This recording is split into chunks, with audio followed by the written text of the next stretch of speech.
Ida Dayak bangun penginapan 2 lantai di Pasir, rencana untuk pasien dari luar kota. Nama Ida Dayak demikian viral belakangan ini karena jasanya mengobati pasien yang bermasalah dengan persendian dan tulang. Ida Dayak yang memiliki nama Ida Andriani dikenal sebagai sosok wanita sakti dari Kalimantan Timur. Dari penelusuran tribunkaltim.co, Ida Dayak merupakan warga transmigrasi di tahun 1995, bermukim di Desa Pasir Belengkong, Kecamatan Pasir Belengkong, Kabupaten Pasir, Kalimantan Timur.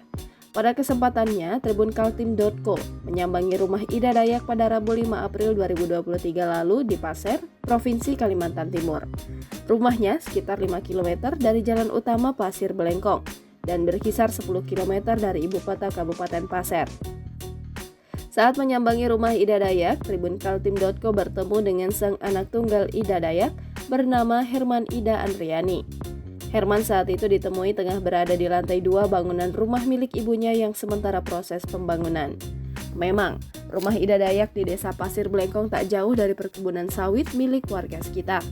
Rumah Ida Dayak adalah rumah transmigrasi pada umumnya, terbuat dari kayu, berkelir cat hijau. Kondisi rumah Ida Dayak saat ini sedang dalam perombakan. Dari perombakan itu hanya tersisa separuh badan rumah. Sisanya lagi digunakan untuk membangun sebuah rumah beton tepat di samping rumah Ida Dayak yang lama. Rumah Ida Dayak juga bersebelahan dengan rumah sang anak Herman. Dari pengamatan tribunkaltim.co, ukuran rumah beton yang sedang dibangun itu berukuran 8 x 20 meter persegi. Rencananya akan dibangun dengan 2 lantai dan masing-masing lantai memiliki 5 kamar.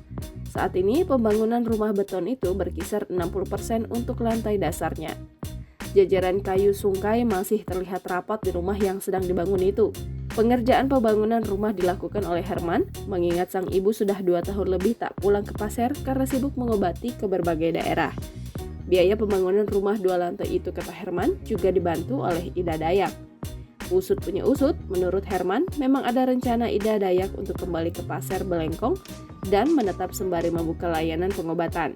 Dan bangunan rumah yang berlantai 2 tersebut rencananya akan dijadikan sebagai penginapan bagi pasien-pasien dari luar kota.